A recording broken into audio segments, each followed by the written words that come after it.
બીજા મુદ્દા પર નજર કરીશું તો જે રીતે એસટી વિદ્યાર્થીઓની શિષ્યવૃત્તિ બંધ કરવા બાદ હવે ઉગ્ર આંદોલનની જાહેરાત કરવામાં આવી છે। અમદાવાદની અંદર એબીવીપીના કાર્યકરો દ્વારા ઉગ્ર આંદોલનની જાહેરાત કરવામાં આવી છે। એસટી વિદ્યાર્થીઓની શિષ્યવૃત્તિ બંધ કરવા મુદ્દે હવે વિરોધની તૈયારી બતાવવામાં આવી રહી છે। ગાંધીનગરમાં મોટું આંદોલન કરવાની પણ તૈયારી બતાવી છે।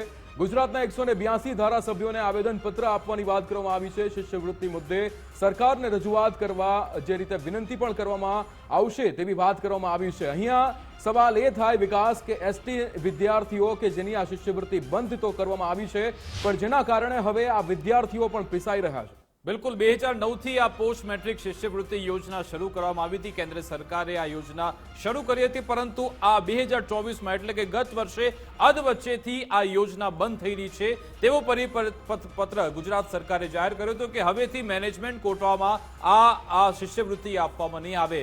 એસટી વિદ્યાર્થીઓને આ સીધો જ તેનો લાભ મળતો હતો જેના કારણે વિપક્ષનો દાવો એ હતો કે એક સાથે 50,000 કરતા વિદ્યાર્થીઓ ઉમેદવારો અહીંયા પ્રતાડિત થઈ રહ્યા છે કારણ કે તેમના એડમિશન થઈ ચૂક્યા છે, તેમના ફ્રી શિપ કાર્ડ ઇસ્યુ થઈ ચૂક્યા છે। હવે તે પૈસાની વ્યવસ્થા કરવા ક્યાં જશે?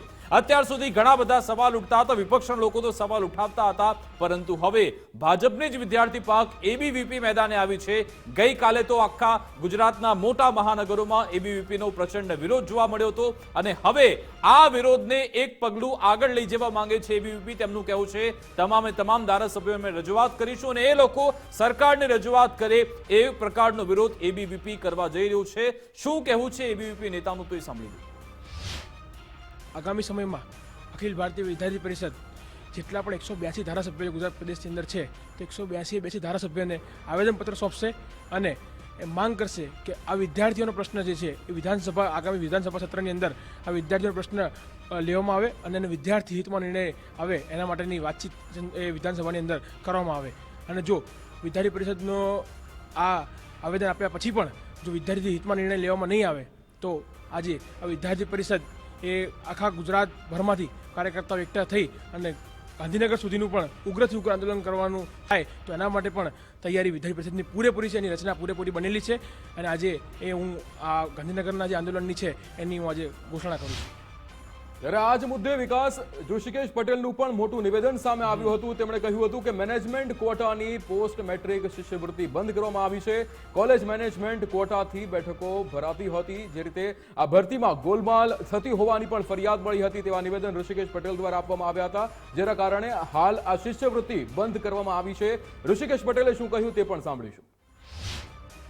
પોસ્ટ મેટ્રિક શિષ્યવૃત્તિ હતી એમાં જ્યારે કોલેજમાં વિદ્યાર્થી એડમિશન લે અમારો એક વ્યવસ્થા છે, એ વ્યવસ્થા દ્વારા એ એડમિશનો આપવામાં આવે છે પરંતુ ઘણી વખત એ એડમિશનો એસીપીસીના માધ્યમથી એટલે કે કેન્દ્રીયકૃત પ્રવેશ પદ્ધતિ દ્વારા જ્યારે એ એડમિશનો થઈ ગયા પછી જે સીટો ખાલી રહેતી હોય છે કોલેજ જાતે ભરતી હોય છે અને કોલેજ જાતે મેનેજમેન્ટ કોટામાં ફેરવીને સીટો ભરતી હોય એમાં આપણે આ શિષ્યવૃત્તિ બંધ કરી છે।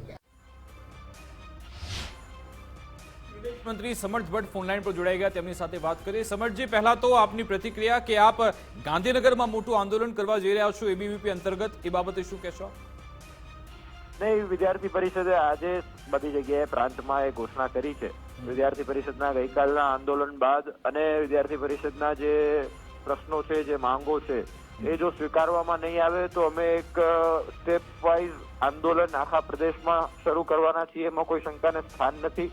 વિદ્યાર્થી પરિષદ એ પહેલા સૌ પ્રથમ આવનારા સમયમાં ગુજરાતના તમામ 182 ધારાસભ્યોને મળી પ્રતિનિધિ સ્વરૂપે મળી અને તેમને આ એસટી વાળો મુદ્દો હોય કે ગ્રાન્ટીનેટ લો કોલેજ વાળો મુદ્દો હોય, આ બંને મુદ્દાઓ ઉપર ધારાસભ્યશ્રીઓને રજૂઆત કરશે।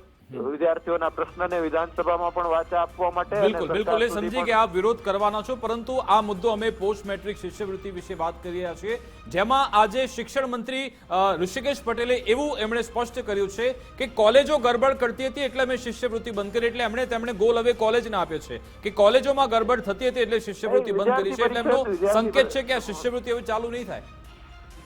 ના, વિદ્યાર્થી પરિષદનું એ સ્પષ્ટ કેવું છે, આજનું નહીં પરંતુ પ્રથમ દિવસથી જયારે આ માંગ કુબેરભાઈ ડિંડોરને માન્ય શિક્ષા મંત્રીને જ્યારે મળીને વિદ્યાર્થી પરિષદના કાર્યકર્તાઓએ વાત કરેલી ત્યારે પણ એ જ સવાલ હતો કે આપ ઘોસ્ટ કોલેજ, આપ ભૂતિયા કોલેજોને બંધ કરવા માટેના પ્રયાસો કરો એ આવકાર્ય છે, એના ઉપર વિદ્યાર્થી પરિષદને કોઈ આપત્તિ નથી.